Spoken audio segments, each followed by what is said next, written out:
By 1780, Britain had been fighting the American Rebellion for nearly 5 years. Boston had been lost, New York had been taken but not transformed into victory. Saratoga had pulled France openly into the war. Valley Forge had failed to destroy Washington's army. The war had spread across the Atlantic, the Caribbean, the Gulf Coast, the frontier, and the sea. So British strategy turned harder toward the south. The idea was not new. Britain had long believed that the southern colonies contained deep Loyalist strength. If British regulars could seize the major ports, Loyalists might rise, Patriot governments might collapse, enslaved labor systems might be disrupted or exploited, and the rebellion might be rolled up from below.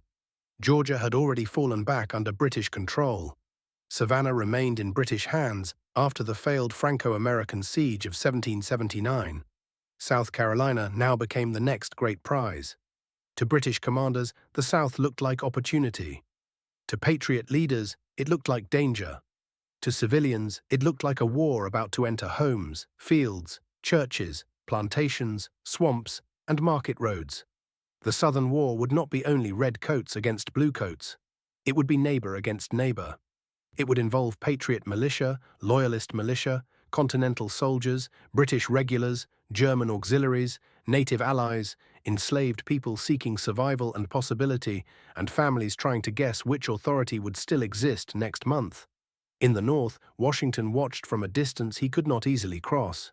He understood that if the South collapsed, independence itself could unravel.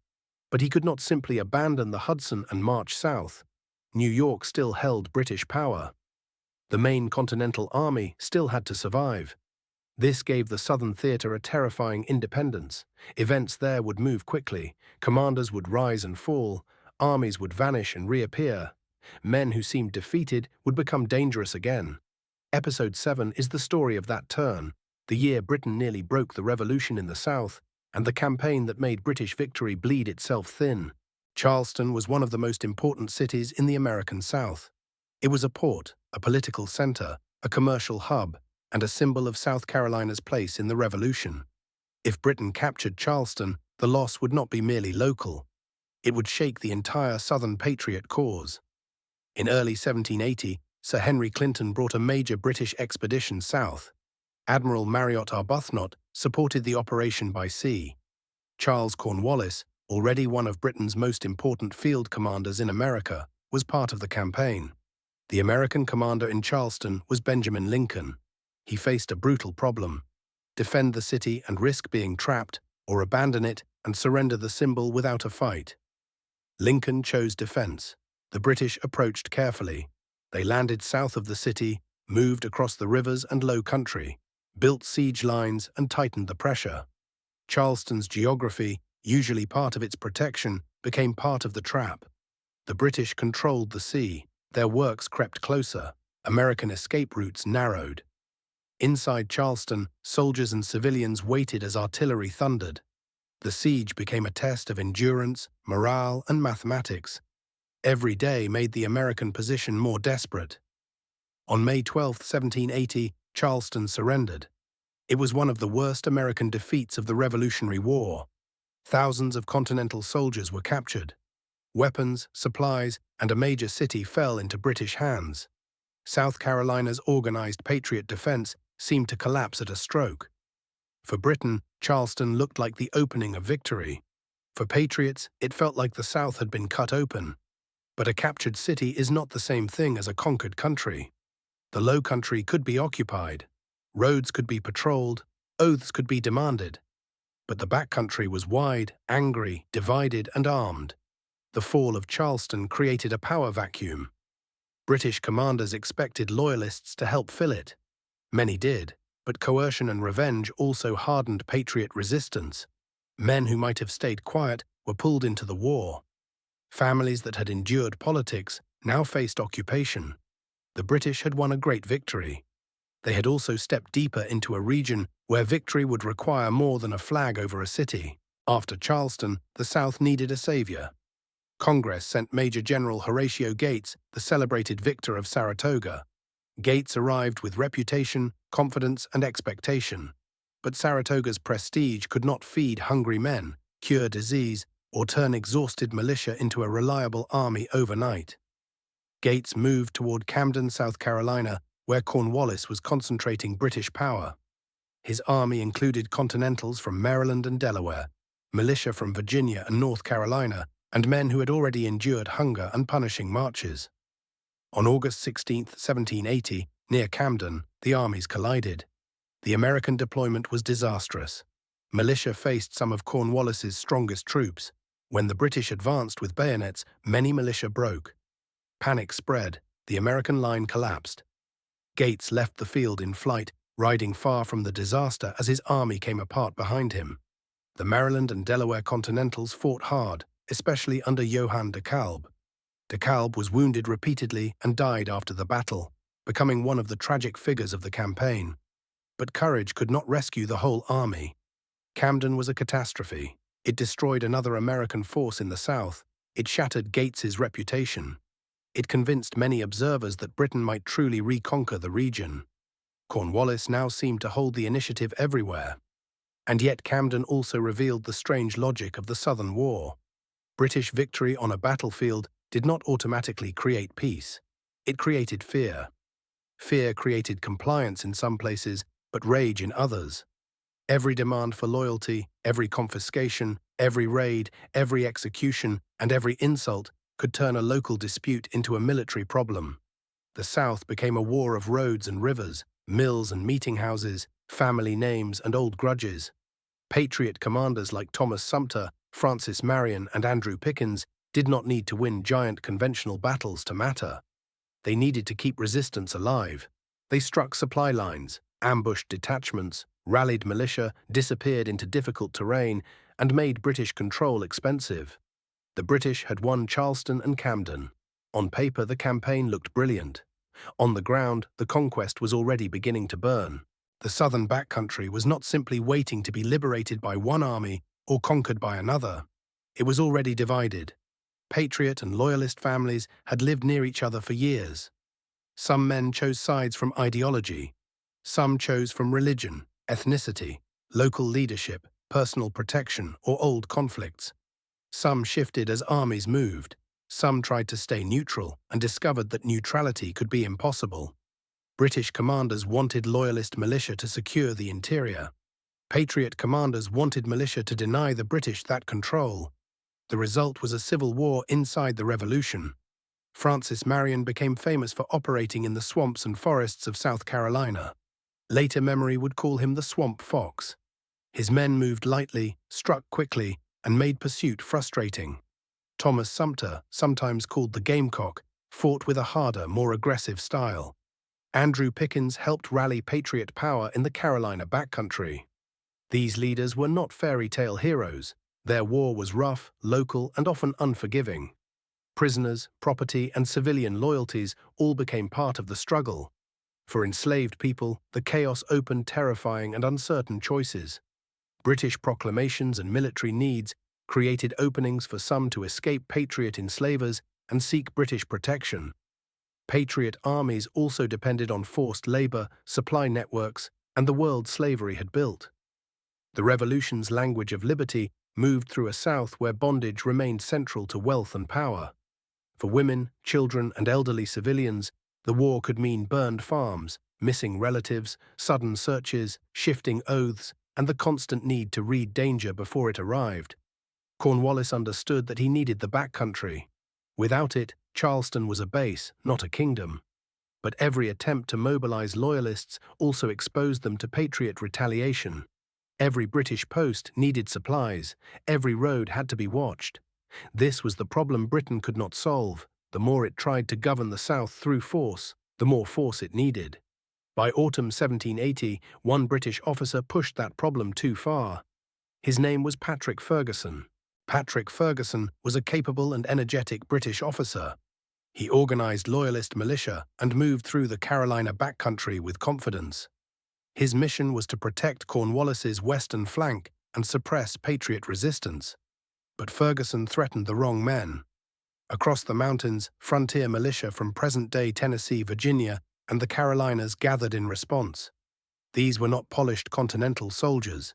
They were riflemen, farmers, hunters, and local fighters who understood difficult terrain and moved with urgency. Leaders included William Campbell, John Sevier, Isaac Shelby, Benjamin Cleveland, and others. They came over the mountains to find Ferguson. On October 7, 1780, they caught him at King's Mountain. Ferguson's force took position along a ridge. The Patriot militia attacked uphill from multiple sides. The fight was violent, smoky, and close. The Patriots used cover, trees, and rifles. Ferguson tried to rally his men and break through, but the pressure tightened. Ferguson was killed. His Loyalist force was destroyed or captured. King's Mountain was not a battle between British regulars and Continental troops. It was largely Patriot militia against Loyalist militia, with a British officer at the center. That made it especially revealing. The revolution in the South was not just an invasion. It was a civil conflict, and at King's Mountain, the Loyalist arm of British strategy suffered a devastating blow. Cornwallis felt the impact immediately. His advance into North Carolina became riskier. Loyalist confidence weakened. Patriot morale surged after months of disaster. Thomas Jefferson later called King's Mountain the turn of the tide of success. That phrase is dramatic, but the battle did mark a major change. After Charleston and Camden, Patriots needed proof that Britain could be hurt in the South. King's Mountain gave them that proof. It also showed that local anger could become strategic force.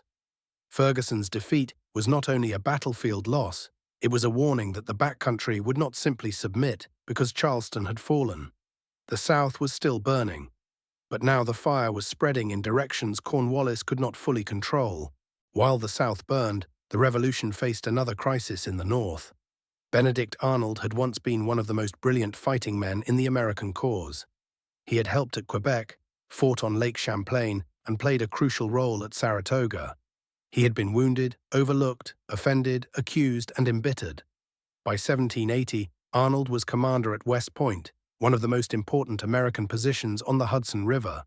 West Point helped control the river system and protect the link between New England and the rest of the states. In British hands, it would have been a strategic disaster. Arnold secretly negotiated with the British to surrender the post. Major John Andre, a young British officer, became the contact who carried the plot forward. But the plan unraveled when Andre was captured by American militiamen carrying incriminating papers. Arnold learned of the capture and fled to a British ship. Washington arrived expecting to meet Arnold and instead discovered betrayal. The shock was personal and political. Arnold's treason cut into the emotional heart of the revolution. If a hero of Saratoga could sell West Point, then reputation itself seemed unstable. Trust became a battlefield. Andre was executed as a spy. Arnold survived and joined the British, but his name became a synonym for betrayal in American memory. For our story, Arnold matters because 1780 was not only a year of military collapse in the South. It was a year when the revolution seemed to be cracking under pressure everywhere. Money, morale, command, loyalty, supply, and trust. Washington did not break, but he was forced to absorb the blow and continue. In the South, a new commander would soon have to do the same thing. His name was Nathanael Greene. After Camden, Horatio Gates was finished. Washington recommended Nathanael Greene to command the Southern Army. Greene was not a glamorous battlefield genius in the simple sense.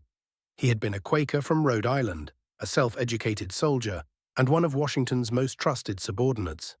He understood logistics, endurance, politics, and the importance of keeping an army alive. That made him exactly the kind of commander the South needed. When Greene took command in late 1780, the situation was bleak. The army was small, poorly supplied, and operating in a region scarred by defeat. British forces held major positions. Cornwallis remained dangerous. Loyalist and Patriot violence continued across the countryside. Greene's genius was strategic patience.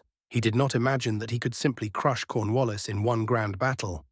Instead, he divided his force, used distance as a weapon, coordinated with militia and partisans, and forced Cornwallis to respond across a wide theater. This was risky. Dividing an army can invite destruction. But Greene understood that Cornwallis also had limits. The British commander needed decisive results. Greene needed survival, pressure, and time. Daniel Morgan, one of the Revolution's toughest commanders, led a detached force into the Western Carolinas. Morgan had frontier experience, riflemen, militia, and Continentals. He knew how British officers often judged militia, and he knew how to turn that judgment against them. Cornwallis sent Banastra Tarleton after him. Tarleton was aggressive, feared, and hated by many Patriots after earlier fighting in the South, especially the controversial violence associated with Waxhaws. His cavalry and infantry could move fast and strike hard. Morgan chose his ground at a place called Cowpens. There, he prepared one of the most elegant tactical traps of the war. On January 17, 1781, Daniel Morgan waited at Cowpens. He understood his men. He knew militia might not stand forever against a hard British charge, so he did not ask them to. He built his plan around what they could do. The first line of skirmishers would fire and fall back. The militia line would deliver a few controlled volleys, then withdraw. Behind them stood stronger Continental troops. Cavalry under William Washington waited for the right moment. To an impatient enemy, this could look like collapse. Tarleton attacked aggressively, just as Morgan expected. His men pushed forward, believing the American lines were breaking. But the withdrawals were part of the design. The British advance lost order. Then the American Continentals turned, fired, and counterattacked. Cavalry struck. Militia returned to the fight. The trap closed. Cowpens became one of the clearest American tactical victories of the Revolutionary War. Tarleton's force was shattered. Many were killed, wounded, or captured. Tarleton escaped, but his reputation suffered. Cornwallis lost a valuable striking force. For Patriot morale, Cowpens was electric. After Charleston and Camden, the South needed a victory that felt unmistakable. Kings Mountain had shown the power of militia resistance. Cowpens showed that mixed forces of militia, riflemen, cavalry, and Continentals could defeat British regulars through discipline, timing, and intelligent command. Morgan's plan mattered because it respected reality. He did not pretend militia were something they were not. He used them in a way that made their strengths decisive. Cornwallis now faced a choice. He could let Greene and Morgan escape, or he could pursue them and try to force decision. He chose pursuit. To move faster, Cornwallis destroyed much of his baggage. It was a dramatic gesture of commitment, but it also meant that the chase itself would become costly. The farther he moved, the more dependent he became on speed, supplies, and success.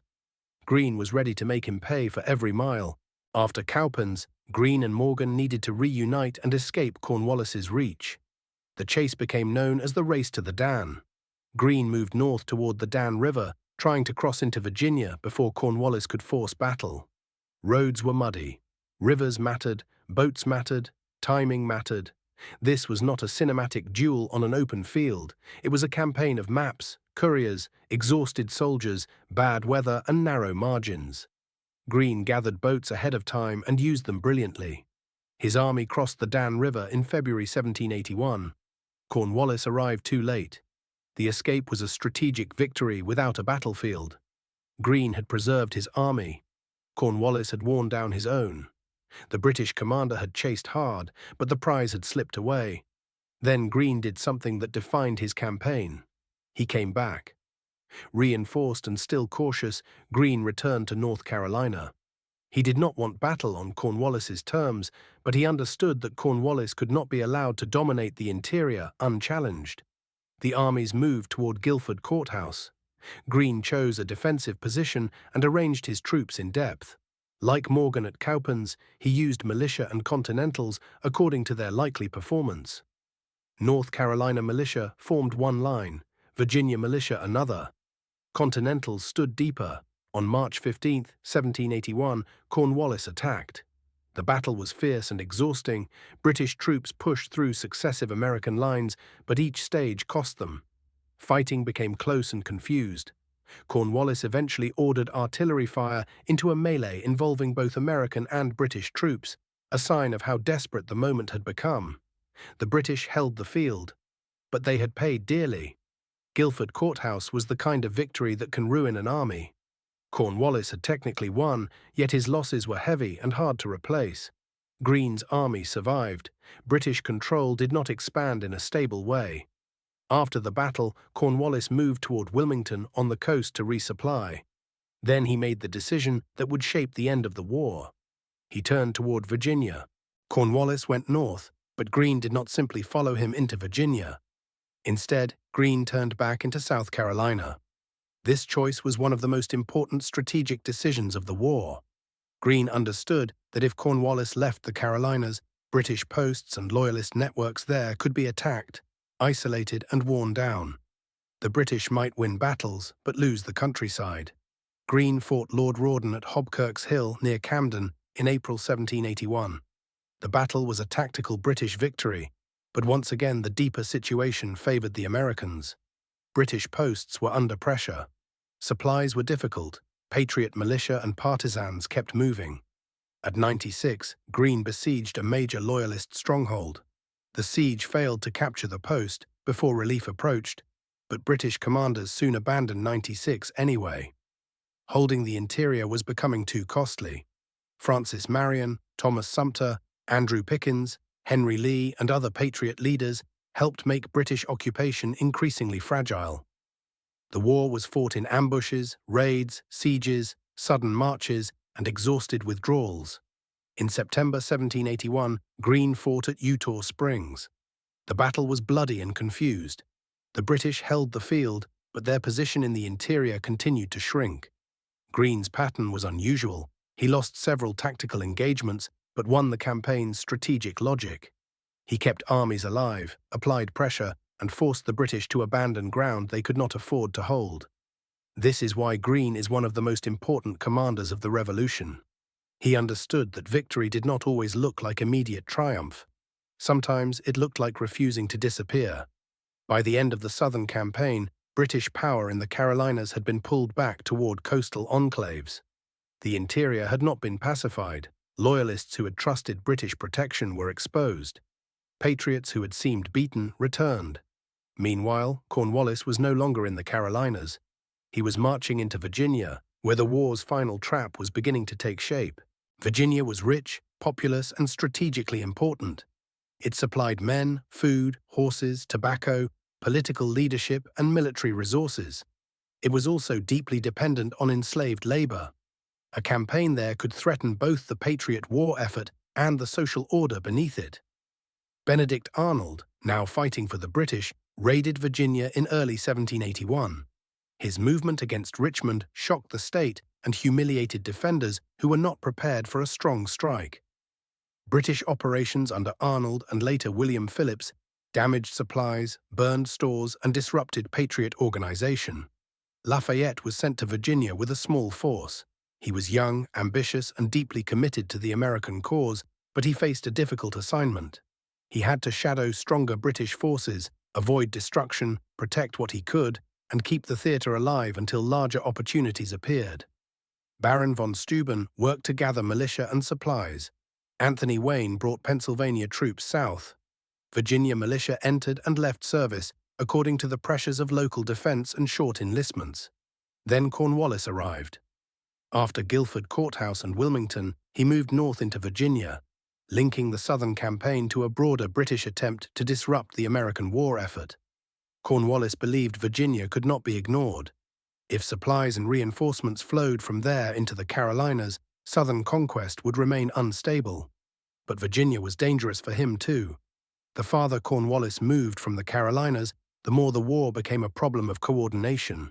British armies, British fleets, American forces, French forces, and the geography of the Chesapeake. Lafayette avoided being trapped. He harassed, watched, retreated, and returned. His job was not to destroy Cornwallis alone.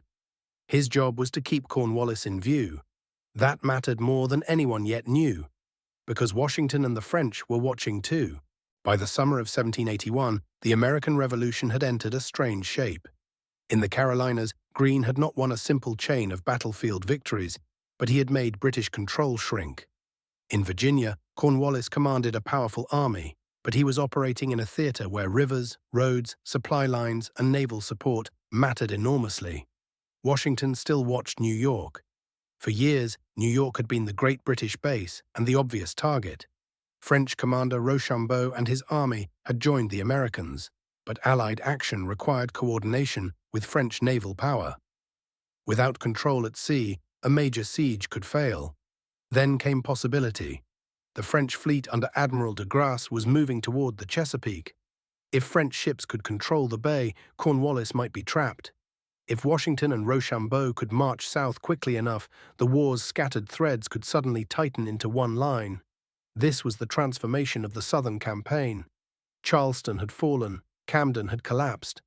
The Backcountry had burned, King's Mountain had broken Ferguson, Cowpens had shattered Tarleton. Greene had outrun, outlasted, and redirected Cornwallis. Guilford Courthouse had made British victory painfully expensive. Virginia had opened into a theatre of raids, pursuit, and naval possibility. Now all of it pointed toward Yorktown. Cornwallis moved to the Virginia coast and fortified Yorktown and Gloucester Point. He expected the Royal Navy to keep open the road to rescue, reinforcement, or evacuation. In an empire built on sea power, that expectation was reasonable. But the Revolution had become a world war. French ships, American endurance, British overextension, Southern resistance, and years of sacrifice were converging. Episode 7 ends on the edge of the trap. The next episode will follow Washington, Rochambeau, Lafayette, de Grasse, and Cornwallis into the siege that changed the war. Yorktown, surrender, and the long road to peace.